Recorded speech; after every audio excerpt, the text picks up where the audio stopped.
I går fejrede vi kvindernes internationale kampdag 100-året for den, men der er stadigvæk steder og områder, hvor kvinder faktisk gerne vil have, at der skal være en forskel på dem og os mænd, og et af dem gælder fodbolden. Her der står jeg med en ny dansk opfindelse, der måske vil revolutionere kvindefodbolden. Det er nemlig en ny fodbold kun for kvinder. Godmorgen og velkommen, Maiken Gitte Martin. Tak skal du have. Du er en af kvinderne bag denne her bold. Ja. Hvad er det, der er så særligt ved den?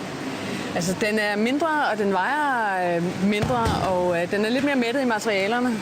Og i virkeligheden er den skabt til at være perfekt til en kvinde. Den er forskningsmæssigt udregnet til at passe til vores fod og vores vægtstørrelse.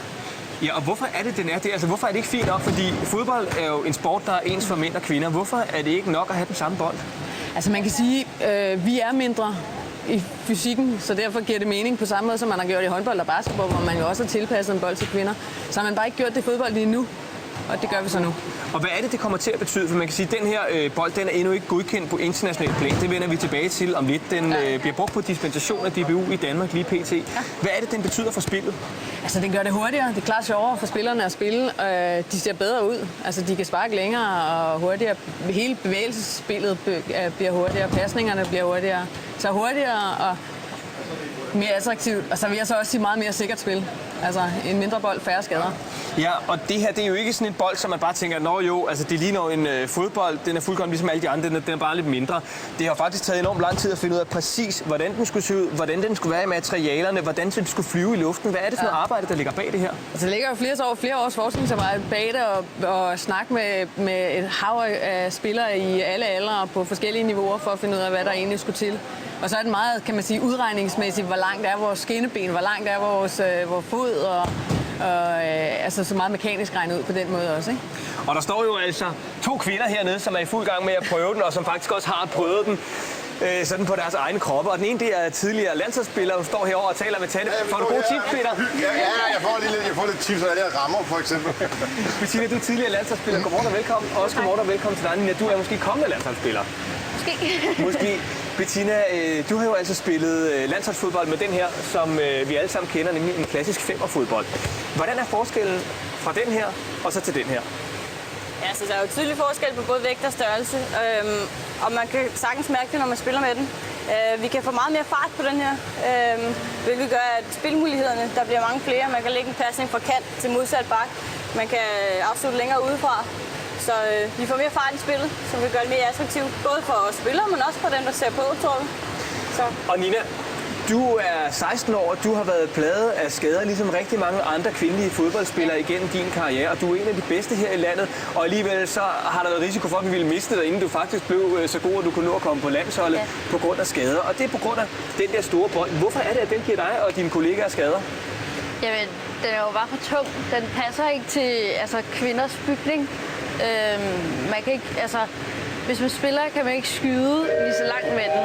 Og med sådan en der bold kan man så tænke mere over at placere. Og det gør selvfølgelig en stor forskel på spillet. Og du har spillet med den her i et års tid, og før det der fik du altså som sagt masser af skader. Hvad har det betydet for dig, at du har skiftet til den her? Jamen, jeg har kunnet udvikle mig meget mere. Altså, mit spark er klart blevet bedre, fordi jeg kunne fokusere mere på at placere bolden. Og hvad har det betydet sådan skadesmæssigt, altså for bentøjet? Ja, jeg har jo ikke haft skader siden vi begyndte at spille med den bold. Og det tilstår du, at den her den er anderledes end den der? Helt sikkert. Og lad os så lige prøve at se i praksis, hvad det er, den kan. Fordi her der har vi jo altså en målemaskine, og den måler farten på skuddet. Og Peter, hvis vi lige låner 5'eren her. Nina, kan du så ikke lige prøve at være vores prøveklud? Prøv lige at losse den der alt, hvad du kan, og så lad os se, hvad den kommer op på. 65,7 km/t. Og så tager vi den nye bold, og så lad os få den los med den. 74,7. Så der var altså lige lidt forskel der. Den her, den blev lidt hurtigere. Og nu vil jeg lige, inden vi lader dig prøve, Peter, spørge dig, Maiken. Det her, er det så ikke snyd? Altså, nu får pigerne lige pludselig en fordel i forhold til mændene. Ja, de får vel i virkeligheden de samme betingelser. Fordi 5'eren passer vel egentlig meget godt, tænker jeg. Nogen har regnet den ud, passer meget godt til mændene. Og så har vi bare, kan man sige, mekanisk regnet ud, hvad passer egentlig godt til kvinderne. Så jeg tænker, det er egentlig fornuftig ligestilling. Ja, og det der rent faktisk sker, det er så også, at man har regnet det sådan nogenlunde ud, at kan man sige, den fordel kvinderne får ved at bruge den her bold, det betyder, at de faktisk bare kan sparke lige så hårdt, som mændene kan, men med deres større bold. Ja, fuldstændig. Og Peter, lad os lige se, hvor langt du kan komme op med den der. Nu kommer vi op på 74,7. kommer jeg under pres her jo, men det er jo også en kommende landsholdsspiller jo, ikke? Altså, det er jo det, vi har. 82,2. skal du have, Morten. Ej, det var flot. Men Peter, så prøv lige at tage den lille der, og så lad os se, hvor højt du kan få hugget den. Ja, der kan jeg stadig ikke ramme. Og der kan man faktisk allerede se, at der skete noget her, da Peter han skiftede bold. Nej, lige præcis. Jamen, jeg skulle lige til at sige, fordi en ting er det her med, at den store bold måske ikke passer til pigerne, men når man spiller fodbold meget, så oplever man faktisk også tit, hvis man får en bold, der er for lille, at der sker det jeg lavede her, nemlig at man kommer til at ramme den for højt oppe. Så rammer du den også forkert. Jeg rammer nemlig alt forkert, så det er ikke helt forkert det der med, at der godt kan være bolde, der hvad skal man sige, ikke passer til hinanden. Og Bettina, nu står du jo altså så med den her, som du så desværre ikke fik lov til at spille med helt så meget som landsholdsspiller. Hvis jeg lige trækker dig lidt frem i lyset her. Hvad tror du sådan, det kommer til at betyde for kvindefodbolds popularitet, hvis nu den her den bliver godkendt? Jamen altså, jeg tror jo på, at ved at man øger hastigheden i spillet og skaber flere spilmuligheder, at vi kan gøre det endnu mere attraktivt at se på. Og forhåbentlig så kan vi måske få lidt mere medieinteresse og interesse fra sponsorer osv., som kan være med til at fremme kvindefodbold. Det håber jeg i hvert fald. Ja, og Maiken, det her det er jo altså ikke kun et håb om at få udbredt den her bold til et par provinsklubber sådan på Sjælland og i Jylland. Den her, den skal internationalt. Hvad er planerne med den? Altså planen lige nu, det er, ligesom jeg siger, nu har vi tilladelse til at spille med den i alle U18-rækkerne i Danmark, og det er selvfølgelig, at vi skal op på seniorplanet også på en fornuftig måde, for det er femmerbolden, vi vil af med i kvindefodbold. Den passer simpelthen ikke til os.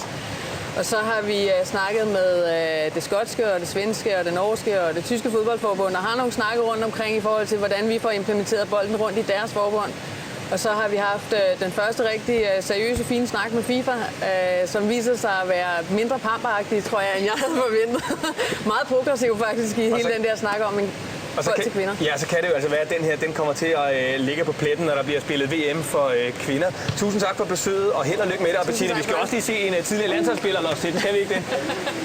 Kom så. Giver du den en over nakken?